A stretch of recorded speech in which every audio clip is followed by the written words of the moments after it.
Então estamos de volta ao nosso Papo Viramundo. Dessa vez nós estamos com a professora, nós estamos em Ribeirão Preto, na Escola de Enfermagem.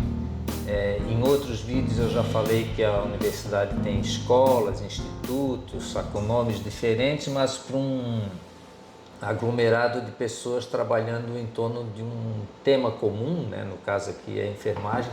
São 2 blocos nesse campus de Ribeirão Preto que vale a pena visitar. E nós estamos então com a professora Maria Helena Palucci Marziali, ou Marziali, deve ser italiano, né? E a professora Marziali, ela trabalha na área de enfermagem com, do que eu vi assim, com ergonomia, é uma das coisas que a gente vai conversar, né? E aí eu queria saber um pouquinho, Maria Helena, assim, como é que foi a entrada na universidade? Como é que isso aconteceu? Porque a Escola de Enfermagem está fazendo, ou fez 70 anos agora, né? Isso. Então é uma escola já muito tradicional e com várias gerações de professores, então seria legal saber. E aí a gente pode olhar um para o outro, pode olhar para a câmera, isso tudo a gente vai conversando, vai tocando a... Bom, primeiro eu queria agradecer o convite, eu fiquei muito satisfeita, né, de poder estar usando esse canal de falar com os nossos colegas, né, e o público mais interessado. Bom, eu sou formada aqui na Escola de Enfermagem de Ribeirão Preto. Olha, fez então a graduação aqui. Eu falo que eu fiz toda a parte, assim, educativa, né, mas também depois trabalhando como docente, até chegando na direção da escola. Então, eu procurei a área de enfermagem, assim, sabe quando você tem 17 anos, você não sabe muito bem o que você vai fazer, e eu conhecia 2 enfermeiras. Uma enfermeira, a gente com essa idade, a gente não vai muito à busca de tratamento de saúde, né? A gente vai no posto de vacinação e vai visitar alguém quando nasceu, né? Era assim, com 17 anos. Então eu conhecia 2 enfermeiras, uma que era docente de enfermagem e uma... Aqui na USP, ela é docente era da dessa USP. Escola. Porque eu sou nascida em Ribeirão Preto. Você é Ribeirão Pretana. E uma outra que era chefe de centro cirúrgico, né? Não sabia direito o que era, então me inscrevi no vestibular, passei. E aí, quando já era nesse prédio aqui, porque a escola nesses 70 anos ela mudou, né, de locais. E aí, quando eu entrei, tive as primeiras aulas, eu falei, eu acho que eu quero ser professora dessa escola. Já no começo? No começo, foi a primeira semana. Aí, cheguei, pessoal, vou ficar. Gostei daqui. Aí eu fui procurar monitoria, que eu queria fazer alguma coisa além daquilo que tinha no currículo. E aí fui trabalhar com uma professora da área de saúde pública, mas que estava montando o comitê de infecção hospitalar no Hospital das Clínicas, ajudando, né, na montagem. Aí fui trabalhar como monitora nessa área e fiz a monitoria durante todos os 4 anos da escola, da graduação. Cada uma na área, pediatria, administração. E aí vi que aonde é que eu queria ir. Bom, quando eu... Mas já representa uma maturidade grande, né? Ter esse planejamento, vou fazer uma área, outra área, outra área. Eu queria conhecer, assim... O que a universidade, por isso que hoje eu acho que como docente eu ofereço isso para os meus alunos. E eu acho que a gente precisa disso, né? Oferecer as oportunidades que uma universidade, como a Universidade de São Paulo tem, né? Até porque quando você começa, muitos alunos não têm a maturidade de escolha ainda. Sim, né? Exatamente. Então, você oportunizar várias experiências, eu acho que ajuda muito. Isso aconteceu então comigo, mas por uma demanda espontânea. E eu cheguei para essa professora, que foi a minha primeira supervisora de monitoria, o que precisava para ser docente? É mesmo? Olha só. Aí ela falou, você precisa fazer trabalho. Para mim é uma história única, né? Uma aluninha lá que está entrando no primeiro ano e vai já lá e bate na porta. Eu quero saber o que precisa para eu ser uma docente daqui. Foi assim, foi bem assim. Aí ela disse, você tem que ter boas notas, você tem que ir a eventos científicos e fazer pesquisa. Falei, tá bom, vou começar. Como eu fazia monitoria, né, naquele período, foi no primeiro ano foi assim mais leve, no segundo. Quando chegou no terceiro ano, eu já estava com uma outra supervisora que era da pediatria e eu estava coletando dados para ela na tese de doutorado dela. Aí eu acabei de coletar o dado, eu falei para ela, agora eu queria que a senhora me ajudasse a fazer um projeto meu, porque a monitoria não era assim como a iniciação científica, se ajudava nas atividades da professora. E aí eu fui, isso é lá na década de 80, né? Aí eu fui e fiz o trabalho, ganhei um prêmio no Congresso Brasileiro de Enfermagem. Olha Falei, bom, só. então tá dando certo, né? Então, como aluna, a professora já foi a um congresso de enfermagem, né? Então é uma mensagem assim de que os congressos eles não são tão exclusivos como a gente pensa. Muitas vezes eles querem mesmo é que participem, inclusive, estudantes de graduação, né? Só uma ressalva, foi na Bahia, 40 horas de ônibus. Ah, bom, tem os seus perrengues, vai?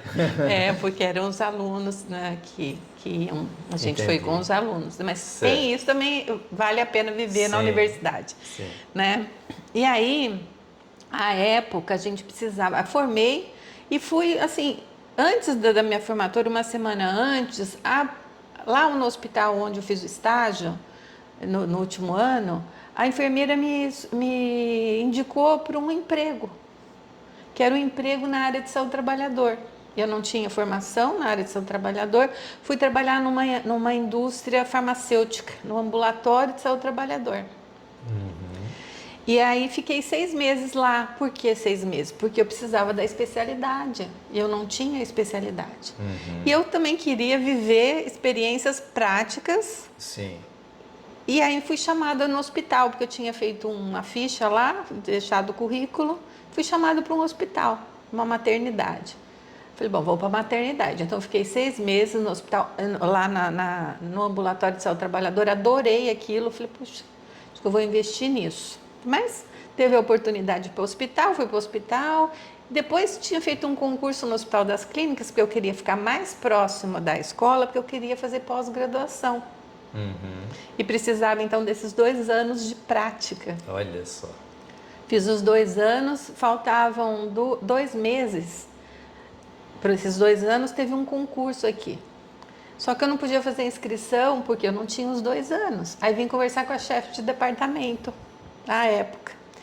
Eu disse, eu posso fazer a minha inscrição? Ela falou, você pode, porque vai demorar o processo seletivo, só vai ser em março. E aí você Viva já a fez. burocracia, né? No caso.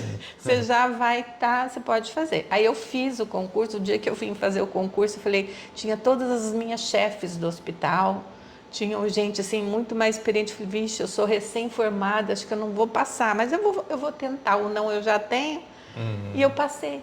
Olha só. E eu passei, e aí elas falaram assim, olha, uma das coisas que a gente se interessou, claro, da sua prova, foi que você tem uma especialidade que ninguém tem, que é trabalhar na área de saúde do trabalhador.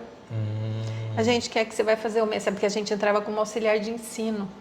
A gente quer que você vá para fora, trazer o conhecimento interdisciplinar, que é da área de saúde do trabalhador. Eu falei, pronto, agora... Para fora quer dizer para o exterior? Para outra unidade, outro curso, era para eu escolher. Eu era recém-casada, né? Não dava para eu ir para o exterior naquela ocasião. Falei, tá. Aí tinha o professor Renier Rosestraten, que era o presidente da Associação Brasileira de Ergonomia, a Bergo. E ele era da Faculdade de Filosofia, Ciências e Letras aqui de Ribeirão Preto. Psicólogo, né? Que mal falava português. Era francês? Ele era holandês. Holandês. E aí, ele assim, fiz o exame, né? O exame foi bem complicado, porque no programa de psicobiologia da Faculdade de Filosofia aqui de Ribeirão Preto. Passei, e aí fiz o mestrado. O mestrado. Durante o mestrado, eu ganhei uma bolsa do BID, e fui fazer um estágio de 45, 50 dias no laboratório de ergonomia na França, onde o professor tinha feito o pós-doc dele. Poxa. Uhum. Então aí era tudo aquilo que eu estava estudando. Tudo conspirando a favor. Meu filho tinha 2 anos e meio, eu deixei meu filho aqui, então naquela época não tinha internet que a gente podia ligar, né, ver a criança. Então para a mulher tem essa coisa da gente olhar também a trajetória de mulheres docentes, né, que ela é diferente dos homens, mas aí eu fui e foi sofrido mesmo, mas foi um divisor de águas para mim, porque com relação ao conhecimento que eu trouxe, eu pude desenvolver a tese, a dissertação, e aí também fazer minha linha de pesquisa. Eu tinha uma outra professora aqui na escola que trabalhava também com a saúde ocupacional, que tinha sido minha professora.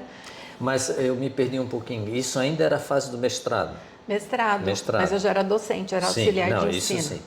Era no mestrado. A carreira na Universidade de São Paulo atualmente tem um professor doutor, né, que ele tem doutorado, o nome já diz, depois tem um professor associado, que tem a livre docência, e tem um professor titular. Mas um pouco mais antigamente tinha o professor auxiliar de ensino, que não tinha mestrado, era recém-graduado. Isso se extinguiu, tem pessoas até que falam que é um tema que deveria voltar a ser discutido. Isso, lá em 1985 foi quando eu entrei como docente, né, como auxiliar de ensino. Então a gente fazia o mestrado ou o doutorado junto com a atividade de trabalho, não tinha nada de liberação, né, e ainda a questão, né, de se trabalhar em casa, né, então a gente fala os turnos do trabalho da mulher, né.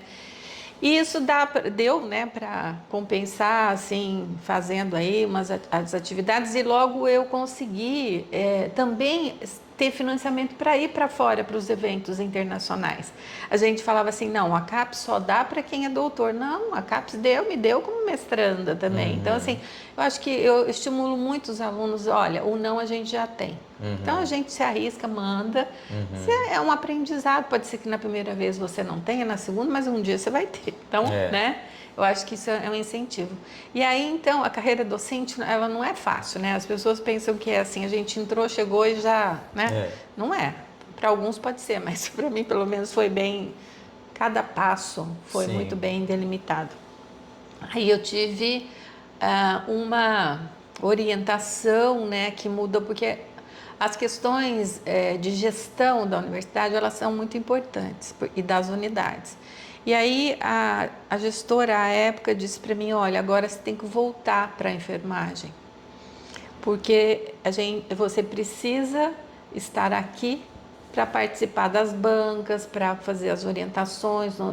Ela não tinha ideia, né, da interdisciplinaridade, da riqueza que era a interdisciplinaridade.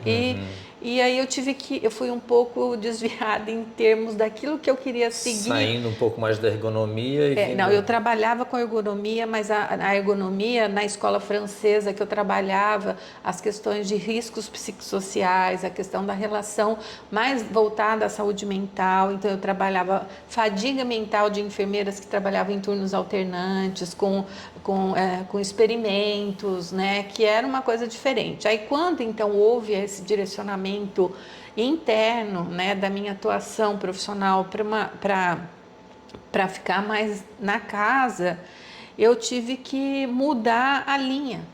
Dentro da ergonomia eu fui para biomecânica. Eu não saí da minha linha, só que eu tive que adaptar. Então eu falei, o que eu vou estudar dentro da biomecânica? E eu vi que a gente, pelos levantamentos, os enfermeiros, né, os profissionais de saúde, eles têm muita lesão por esforço repetitivo à época, mas os DORTs, que são os distúrbios osteomuscular relacionados ao trabalho. Falei, então eu vou trabalhar com isso. E aonde que eu vou trabalhar com isso? Na movimentação de pacientes. Que a gente não tinha os elevadores de pacientes, os instrumentos facilitadores, né? Hoje você aperta um botão, você põe o paciente para lá e para cá. Não tinha, você tinha que pegar. Então, desenvolvimento de carga, de física também, né? Então, eu saí da carga mental para a carga física, se bem que é um limiar assim, muito próximo um do outro, né? E aí, então, foi que eu comecei a fazer as instrumentalizações educativas, né? Para essa questão da doenças osteomusculares relacionadas ao trabalho. Com isso, eu já orientando no programa de pós-graduação, eu comecei a orientar não só enfermeiros. Os nossos programas aqui, eles são interdisciplinares. A gente tem aí... Então, nesse período todo, eu não só orientei enfermeiros, mas orientei dentistas, eu orientei terapeuta ocupacional, muitos fisioterapeutas. Então, isso traz, né, também enriquece, né, toda a área do conhecimento. Então, aí... Mas isso já estava com o doutorado completo? Não, isso eu estava entrando no doutorado. Estava entrando no doutorado. Mas já estava orientando? Não, então. não. Tá. Só orienta depois do doutorado, porque certo. o programa tem as suas quanto mais regras, os critérios, né? Então, não, só comecei depois que eu fiz. Então, o doutorado eu fiz aqui em 95. Então, aí depois começou a linha, né? Aí a linha, ela tem disciplina na graduação e na pós-graduação. Eu participava de 2 programas, aí agora hoje eu só tenho o programa de enfermagem fundamental, porque tem um interunidades que a gente também participava. E formei já mais de 25 doutores, quase 30. Sempre nessa direção de ergonomia, sempre, trabalho, sempre. etc. Todos os meus, e mais de, dá mais de 60 pessoas orientadas, né, dentro da área de saúde do trabalhador, trabalhando com uma linha, né, com essa coisa da biomecânica, da ergonomia.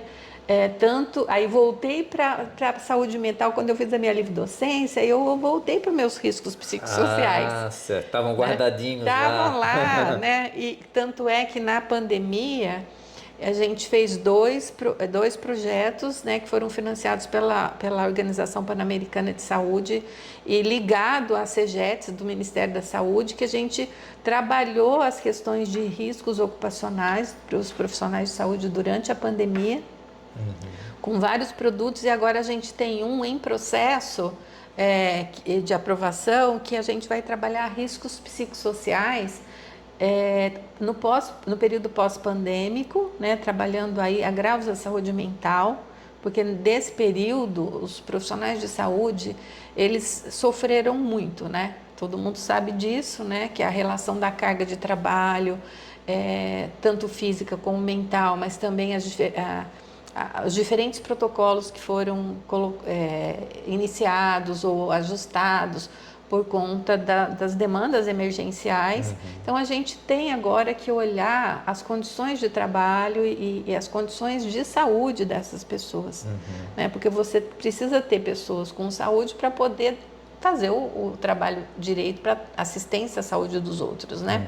Então, a gente está trabalhando isso. A gente vai trabalhar também com um público muito específico, que são os residentes da área de saúde, multiprofissional da área da saúde, porque eles foram os, assim, que já tinham, né? Então, a gente olha, porque na universidade hoje, a gente, não é de hoje que a gente vê o problema da saúde mental dos nossos alunos, né? Não só dos alunos, mas dos nossos colaboradores, né? E docentes. Então, a gente Esse precisa... tema está forte agora, A gente precisa trabalhar isso, né? Então, eu tirei da caixinha de novo lá, aí com o livre docente a gente pode... É livre, o livre docente é livre, então... Então, a livre docência já foi assim, e aí depois fiz o titular também, né? Depois do titular... já com a linha consolidada, bom, a linha consolidou lá no fim do doutorado, né? Aí eu comecei a ter uma atividade nesse meio tempo de editoração científica. Eu notei no seu currículo isso e me chamou a atenção até o nome do jeito que você colocou, né? De editoração, gestão editorial, Isso. né? Então, poderia falar um pouquinho sobre isso, só para o ouvinte entender. O professor universitário, ele faz as suas pesquisas e é de bom tom que ele dissemine essa pesquisa através de publicações para que outros não precisem repetir o que ele fez e que aprendam com o que ele fez ou o que ela fez, né? Então, vamos conversar um pouquinho sobre isso. Então, eu acho assim, e agora sou professora também de metodologia científica e trabalho de conclusão de curso, então a gente junta tudo isso, né? A nossa escola é centro colaborador da Organização Mundial da Saúde para o desenvolvimento de pesquisa em enfermagem. Então, a gente tinha a necessidade de ter um veículo de comunicação, né, da produção desse conhecimento enquanto universidade. Então, era interno primeiro, né, dos nossos programas de pós-graduação, mas também dos nossos convênios que a gente fazia com a OPAS de trabalhar a formação de pesquisadores para a América Latina, principalmente, né, e países da África. E aí, o que a gente precisava, então, desse veículo foi quando, então, foi montada em 1983 a revista 83. Ela fez 35 anos. 2000... 35 é 82, né? Por aí. Foi montada a revista, né? Eu entrei na escola em 85. E aí, quando Deve ter feito as contas erradas. Sei lá, eu sei que aí, quando eu entrei na revista, a gente começou desde a capa. A gente não tinha muito, porque a gente aprendeu a ser professor. Primeiro a gente aprendeu a ser profissional, né? Depois a gente faz toda a adaptação para aprender a ser professor, né? No mestrado e nos cursos. E aí a gente aprende a ser pesquisador no doutorado e aí a gente começa a aprender a ser outras coisas também. Gestor, né? E um monte de... E editor, né, de revista. Então aí eu comecei a olhar, né, e buscar conhecimento da questão da gestão editorial. Então, no início, como membro do comitê editorial, e depois, logo 4 anos, eu já era a gente chamava de editora adjunto, né, que era a vice-presidente do comitê editorial, e logo na sequência eu virei editora e fiquei 20 anos editora da Revista Latino-Americana de Enfermagem, que ela também indexou em todas as bases de dados nacionais e internacionais de relevância. E minha última meta era o Web of Science, que a gente já há alguns anos já está indexado e lidera, né, o ranqueamento da América Latina na área da enfermagem.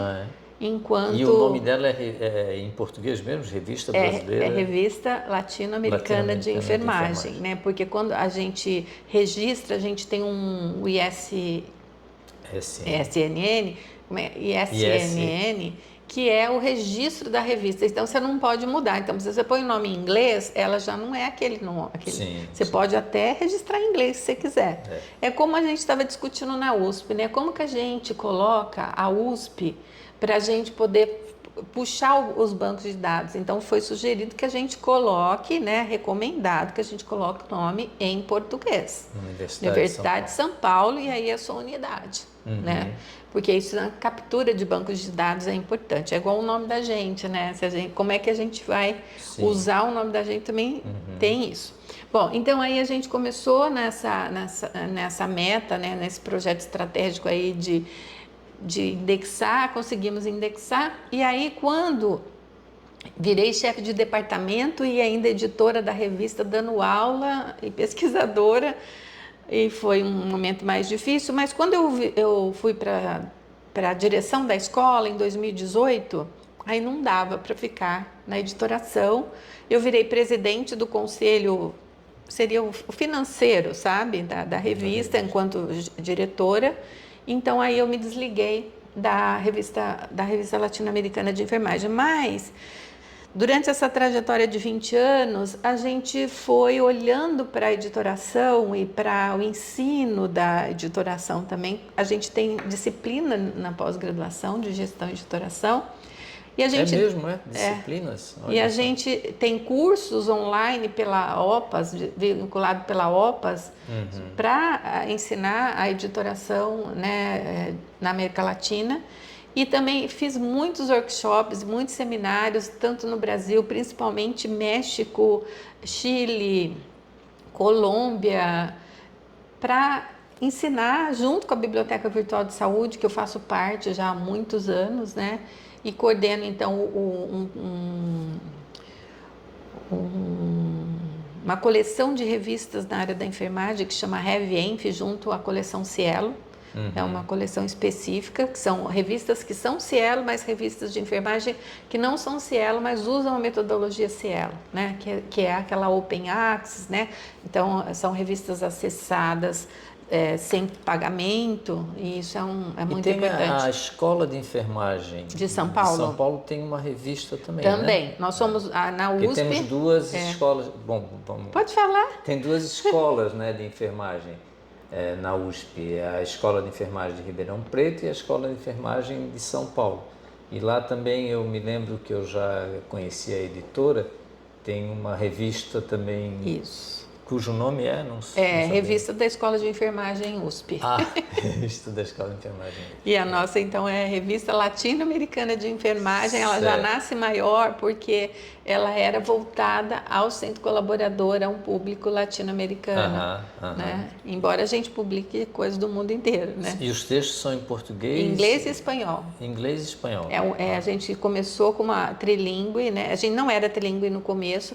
Quando a gente fez a indexação em Web of Science, uma das questões era que a gente deixasse em inglês, mas como a gente tinha o público-alvo nosso também, eram os latinos, a gente precisava ter em espanhol. Então o mesmo artigo Ele é traduzido e você tem a disponibilidade dele online nos 3 idiomas. É um custo grande interno, né? Mas a gente tem algumas empresas certificadas na qualidade e o autor ele escolhe e ele manda para a gente o artigo quando foi aprovado traduzido. Isso ajuda a disseminação do conhecimento, né? Porque a disseminação ela não é só uma devolução para a sociedade daquilo que foi empregado, principalmente nós somos de escolas públicas, aquilo que a sociedade investiu, né? Mas também o que o resultado disso tem de avanço para o conhecimento científico, para a formação de recursos humanos, para a economia, para o avanço da ciência e para a qualidade de vida das pessoas, né? Então, por isso que a divulgação daquilo que a gente faz na universidade, principalmente da questão da pesquisa, ela é relevante. E professora Maria Helena, como é que fica a enfermagem brasileira quando a gente compara assim no mundo? Como é que... Porque a gente tem uma noção assim que eu pelo menos sou engenheiro, então eu sei como é que é a engenharia no exterior, tal. Como é que fica assim a questão da enfermagem? No ranqueamento que a própria Universidade de São Paulo divulgou ultimamente, a gente está são faixas, né?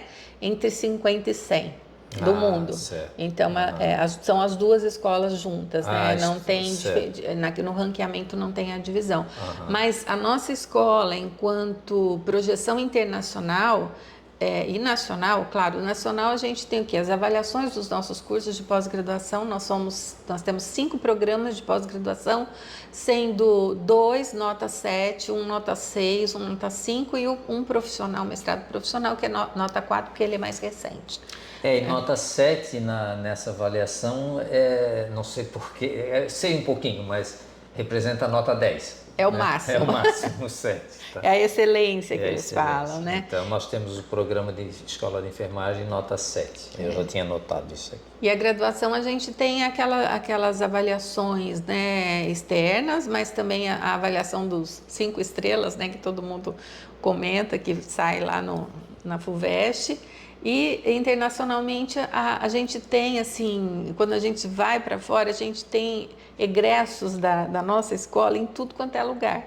E a gente é chamado para estar nas mesas decisórias, né, contribuindo com políticas públicas, com a formação de políticas públicas, dentro de associações importantes da nossa área, do Conselho Federal de Enfermagem. Então, a gente tem muito esse acesso, né, não só na área, mas também fora dela. Né? Então, eu acho que isso é um feedback do impacto que pode não ser mensurável por números, né? Mas é bastante socialmente ele né? é muito importante. Isso é um ponto assim bastante interessante pensar, porque às vezes a gente quer quantificar tudo em termos de o quanto a universidade produz de mestres, doutores ou profissionais, né? Mas existem coisas que são impalpáveis, né? E imponderáveis, assim, que é essas coisas de contato que existem, ideias novas que surgem, né? E às vezes isso modifica a sociedade, né? Então, agora eu queria voltar um pouquinho, uma certa hora, Maria Helena. Você falou dos filhos, né? E da mulher como tendo uma dificuldade extra, né? Em lidar com a carreira e com os filhos, né? E então fica, quando se reconhece isso, e de fato é real, fica assim um pouco frágil a comparação na carreira, né? Como eu posso comparar currículos, etc., quando se faz os concursos, né? De pessoas que passaram por essa experiência de ter que alocar muito tempo para a família, né? Ou mesmo para cuidados de idosos, etc., né? É uma questão que parece que ela não é muito ouvida, né? Pelo nosso meio, mas existe, né? Está lá subliminar, né? Existe isso, né? A gente assim percebe, né, que embora na enfermagem a gente tenha um público muito mais feminino, né, mas a gente nunca trabalhou isso. Mas eu comecei a verificar isso quando eu saí para outras unidades, né? Mesmo na formação no mestrado já. Então, que é assim, que você às vezes... Eu fui fazer meu EQ, eu tinha ainda os pontos da cesariana, que eu não podia perder a data. Né? Então, assim, isso se você pensar, isso é uma coisa que não deveria acontecer. Né? Você está de licença e tudo mais, mas porque você sabe... E até a questão, assim... A licença maternidade, né? Na minha época, eu tenho 2 filhos, era só 3 meses, né?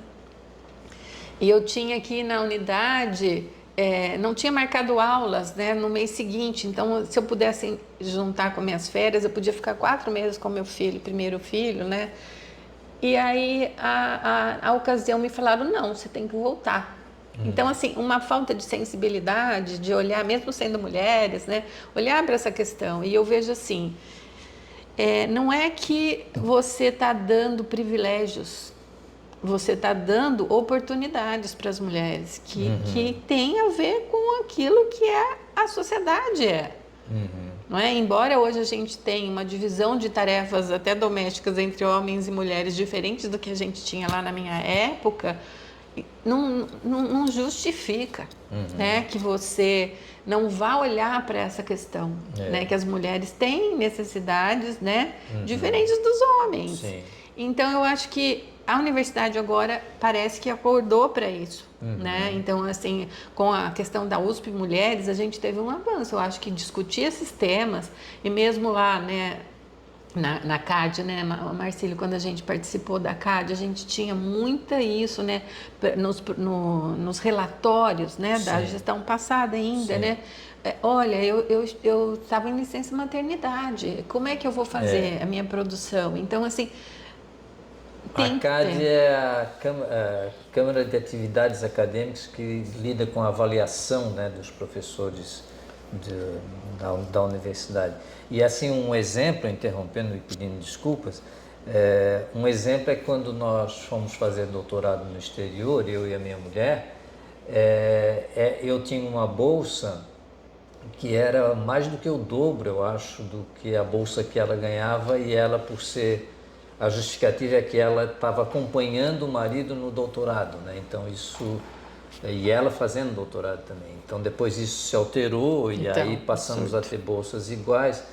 Mas hoje em dia as próprias entidades que dão bolsas já permitem, entre aspas, lidam com o fato da licença maternidade ser otorgada para a pessoa, para ela parar a contagem de tempo, por exemplo, de entrega da tese, né? Então, existem alguns avanços, mas a gente nota que ainda são bem incipientes perante as necessidades. As necessidades e a maravilha, a importância que é essa parte da família, de ter filhos, etc. Né? Que é muito importante. Que é muito importante, que é o que nos garante o futuro do planeta, né? E não também se você isso... tem um equilíbrio, né? Porque isso é um equilíbrio que dá para as pessoas, né? Então é a saúde mental que está preservada, porque você, né, Tem pessoas que escolhem ter filhos, outras não escolhem ter filhos ou não podem, isso é. Mas eu vejo que isso tem que ser preservado e tem que dar a oportunidade das pessoas, né? E eu acho que hoje a gente está um pouco mais compreensivo, né? E sobre a saúde mental do docente, você vê que ela também deteriorou assim nos últimos anos? Tem tido uma cobrança maior, uma pressão maior? Como é assim? Então, é assim, nós temos na universidade atividades para fazer no ensino, né? Então, na formação, a gente é contratada nos concursos para uma área para você desenvolver atividades didáticas numa área para você desenvolver pesquisa.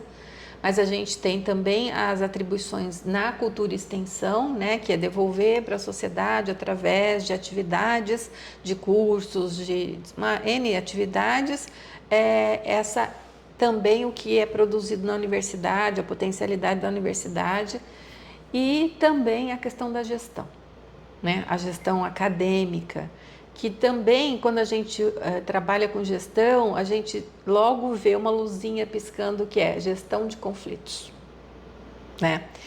E a cobrança da universidade, eu acho que ela sempre existiu, né? E depende muito de unidade para unidade em termos do que a unidade espera para ela. Isso a gente viu, porque cada unidade da universidade tem o seu plano, né? O seu plano didático, né?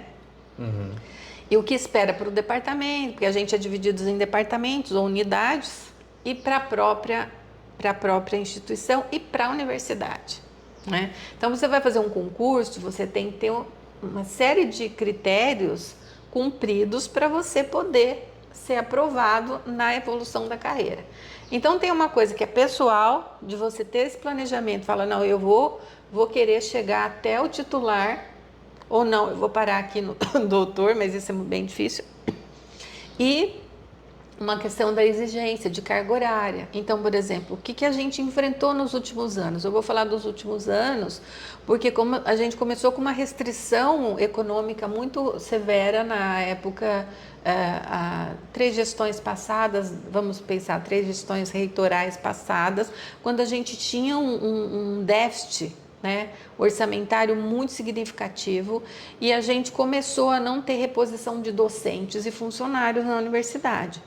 Isso fez com que a gente tivesse uma carga maior de trabalho, né? Porque a gente tem as nossas 8 horas semanais, mas isso porque só na graduação, tem a pós-graduação, tem todas as outras atividades, e nós somos a maioria de dedicação exclusiva. Então, a gente trabalha 50, 60, né, horas. E o que começou a acontecer? Com falta de docentes, a gente começou a ter que ter outras, por exemplo, você dava a disciplina X, você começou a dar aula na X e na Y, né? Ajudando na Z. E aí isso foi acumulando as outras atividades. Com o menor número de funcionários, você começou a fazer o quê? Trabalho que também era feito por aquelas pessoas que nos ajudavam, né, a fazer as questões mais burocráticas. Por outro lado, com o avanço da tecnologia da informação, tudo começou a vir para a gente através de formulários que você mesmo preenche, você mesmo faz os ofícios, você mesmo faz o relatório. Então, isso também mudou o que a gente estava vivenciando. Eu que sou lá, tenho 38 anos de faculdade, né? Então, isso mudou e os docentes tiveram que se adaptar a isso. Hoje, só para ter uma ideia, aqui na escola nós temos 2 cursos de graduação. Um bacharelado, que é diurno, e um que é noturno, licenciatura. Eu dou aula, eu sou professor titular, trabalho há 38 anos aqui, já percorri a carreira, fui chefe de departamento, diretor, eu dou aula à noite e de dia. Então, eu dou uma disciplina de dia e 2 disciplinas à noite. Então, tem dia que você não consegue ter só 2 períodos de trabalho, você tem 3. Porque você tem de manhã reunião, à tarde você dá aula, ou à noite você dá aula de novo. Né? Então, assim... Isso causa essa pressão toda. Isso causa, e assim, vai aumentando a carga mental. Né? E também tem uma questão que tudo... a gente discute muito, né? Isso é importante, eu acho. Ouvir, falar, para decidir, isso é primordial para a democracia, né? E aí isso leva tempo, porque são passos diferentes que as pessoas estão às vezes, né? E isso demanda, assim, uma série de reuniões, então a gente tem reuniões, às vezes, muito longas, isso tudo a gente aprendeu, né, com a pandemia principalmente, a se organizar de uma outra forma. E eu acho que a gente está num outro momento agora que a gente está trabalhando diferente diante da pandemia. Eu não sei na sua unidade, mas eu percebo isso. Os alunos estão diferentes, nós estamos diferentes, os funcionários estão diferentes e a gente está se adaptando. Os celulares também, né, trouxeram agora a aula passa para a tela do celular e a tela do celular passa a estar junto com as mídias sociais, etc. Então o aluno ele está interagindo com a aula, com as mídias sociais dele, etc. É uma coisa complicada. Mas tudo isso gera uma certa pressão, né, e que talvez justifique um pouco essa parte do acolhimento que se deve ter com a parte de saúde mental, né? Mas é isso. Maria Helena, então eu queria te agradecer, acho que a gente teve um bom papo aí, então o pessoal que está assistindo a gente nesse Papo Viramundo, acho que vai ter mais uma oportunidade de também se refletir, né, sobre o que a gente discutiu hoje, entender um pouco a carreira de um professor na universidade, então só tenho que te agradecer aí a atenção. Eu que agradeço. E espero que você tenha muito sucesso nessa atividade que realmente eu acho que é de extrema importância mostrar, né, um pouquinho da universidade para a sociedade, né, e que os docentes fazem aqui, né? Então, parabéns. Tá. Tchau. Tchau, obrigado.